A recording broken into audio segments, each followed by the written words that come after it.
Jedi. So I was asking about the specific moves, right? So Airwrap, Jedi, stall chaser. What you want to have happen is you want to be sort of creating a sine wave that overlaps a sine wave, and then you're going to have the center of the string of both the poi hit each other.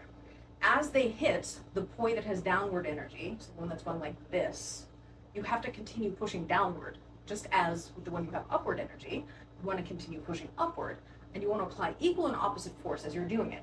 Here's what's also relevant. If they're perfectly flat on the front plane, they can't intersect, and if they can't intersect, the strings can't catch each other. So you want to have a slight V, a slight angle between the poi. So at split time, in front of you, slight angle, there's going to be upward and downward force, upward force.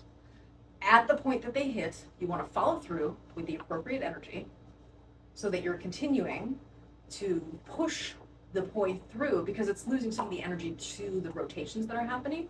So you need to give it a little bit of force as it's going through, and then you push it through, and then you can just come out and go into circles. All you do is, and then check your angle in front of you and notice if you have like a skewed angle, like where one of them's like this, but the other one's like this. You want to have sort of an equilateral triangle. Part one is the Airwrap. Part two is you exit out of the Airwrap, so it really just depends on which Airwrap you're doing. It looked to me like your counterclockwise was your stronger one. So if your counterclockwise is your stronger one, as you come through this and exit the other side, the left poi is going to do a drop stall, while the right poi comes up and does an up stall. So you're basically at that point doing a Travolta. Right? The right will come up and the left will drop. And then what you do is you hold the left one there while the right one goes up. And then as you bring the right one down, you're going to come into the stall chase.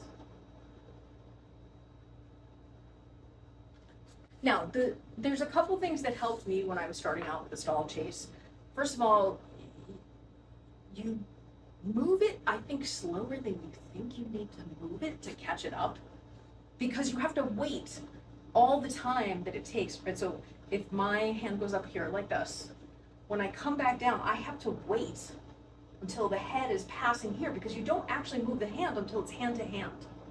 So you have to wait long enough after it comes through, wait, and then you start going. Wait, and then you start going. So you want to wait till you pass the hand. And then the idea of trying to get the flat line to go across at the top, obviously one of my directions is stronger than my other. Like if you look at it, it'll be obvious as you see it that it's like this way just is not as strong for me, I feel like, as this way. And it's because I have more control over my ascending poi, which is my right hand, the one that's going up and over, has better control, so I'm able to decelerate it slightly so that this one can catch up and have a cleaner line, like a cleaner straight line across. We should just drill each hand. So if it's your left hand and you're starting here, then you would come up and over, and then like that, and then down, and up and over, and up and down. Is that true? Wait, hold on, let me make sure I'm right. Up and over, up strong, up and over, and down. Up and over, up strong, up and over, and down. Yes. So up and over, up strong, up and over, down. Up, up. I think it's helpful to just start with that basic. It's almost like a normal circle, but you're starting from the outside. And I think normally when you think about a circle, you're starting at the bottom of the circle at 6. This is more like you're starting at, I guess, what is that, 7:30, maybe 8 o'clock. So the hand is on a different portion of the circle, which means you don't have all of this part to give you the momentum. So it takes something to get it up and over before you can go into your upstall, I feel like. Your mileage may vary.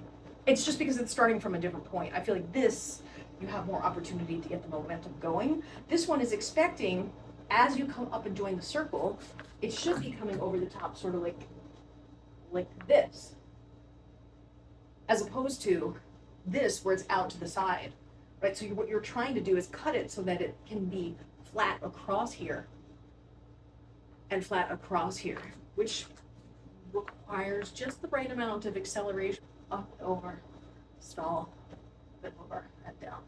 Up and over, stall, up and over, and down. I feel like there's also slight isolation in there, which is what's helping you get it to go over the top and sort of get flat. And then you may want to make an even bigger hand path, because the more exaggerated it is, the more time you have to do it. So as you think about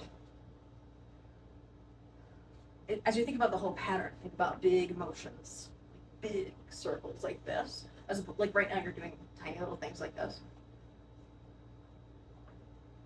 Size matters. Bigger is better in this context. There are contexts where smaller is better. In this one, I think bigger is better. It gives you more time, and it gives you more spatial tapestry usage. If we do the first part where we start with the left hand here, and the right one's going to go up, so if you just started counterclockwise, do the up swell with the right hand, and then as you pull it back down, try and catch the left one up, and then reverse it and do exactly the same thing on the other side. And if it's helpful to see it from the front. Oh. Bump. Bump, bump. Bump, bump. Bump, bump.